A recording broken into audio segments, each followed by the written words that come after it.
Let's go deeper on this tonight, because we've heard this before. They're back at the table. Will they make any progress? Behnam Taleblu is back, senior fellow at the Foundation for Defense of Democracies. Behnam, good to see you again. Pleasure to be back with you, and Happy New Year. Happy New Year. Iran and the U.S. back to indirect talks. How indirect? What does that mean?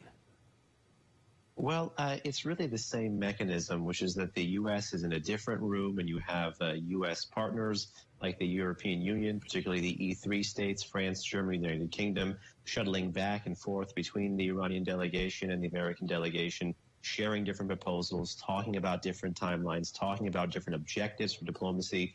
As you know, there's a sanctions track and a nuclear track, one that deals with America's leverage, which is this economic sanctions pressure, and another that deals with Iran's leverage, which is its escalating nuclear program.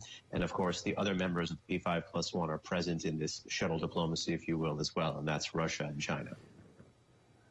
Okay, so in some ways, I know this is how diplomacy is done. Other ways, it kind of sounds a little juvenile, like we're in separate rooms, we're not really talking. Is this a game of let's make a deal, or is this just a game? Well, it really is just a game on the Iranian side, because I think the Biden administration has bent over backwards across 2021 to try to signal its intent, its seriousness for a deal with the Islamic Republic. But both under the outgoing Rouhani administration, which was called a purportedly moderate administration by some analysts here in the West, and under the incoming and new ultra-hardline Raisi administration, the U.S. has had to sit, for lack of a better word, at the kiddie table in these negotiating talks, even though it holds the bulk of the economic pressure. And this is at the insistence of the Iranian negotiating team, regardless of the administration at the helm there in Tehran. So this is really their own request for these talks.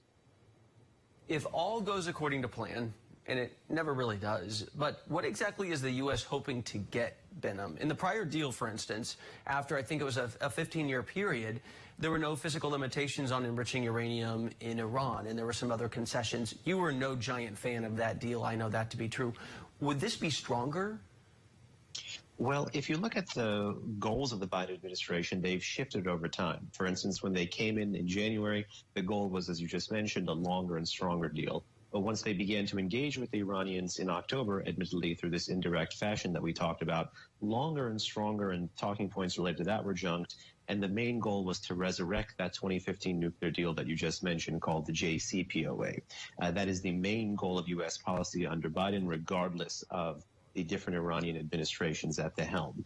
That still is the stated goal of the U.S. You know, there are allegations that the U.S. could be interested in an interim deal, but ultimately the resurrection of this deal is the stated goal of U.S. policy. But the reason it hasn't happened yet is not because of a lack of sincerity or lack of trying, or the European Union trying to get America to show goodwill even. It's really just one man, supreme leader, and that's a title meant to be taken very literally, Ali Khamenei. He's the chief decider in Iran's foreign and security policy, and he seems intent on turning a superpower into a supplicant now as we move into 2022. And in the background, at the same time as all this, Iran is pledging more retribution for the killing of their general Qasem Soleimani 2 years ago. If Donald Trump is not prosecuted in court, so again, a deal might be on the table, but they're also holding this other card which says we could retaliate. What role does Iran want to play in the region? Well, this is a really fundamental cleavage I think you put your finger on here, Chance, which is that the dividing line between Iran's bad behavior, the nuclear and the regional, is imaginary, because the regime has hegemonic aspirations in its missile program, its nuclear program, its foreign and security policy more broadly. They're all interconnected, and the sanctions that the U.S. wields is basically a non-military or a non-kinetic tool to pressure it to stop or change all of this bad behavior, regardless if it's nuclear, missile, military, or foreign policy related, or terrorism related even. So trading away leverage on one doesn't necessarily leave you with many cards to deal with the other.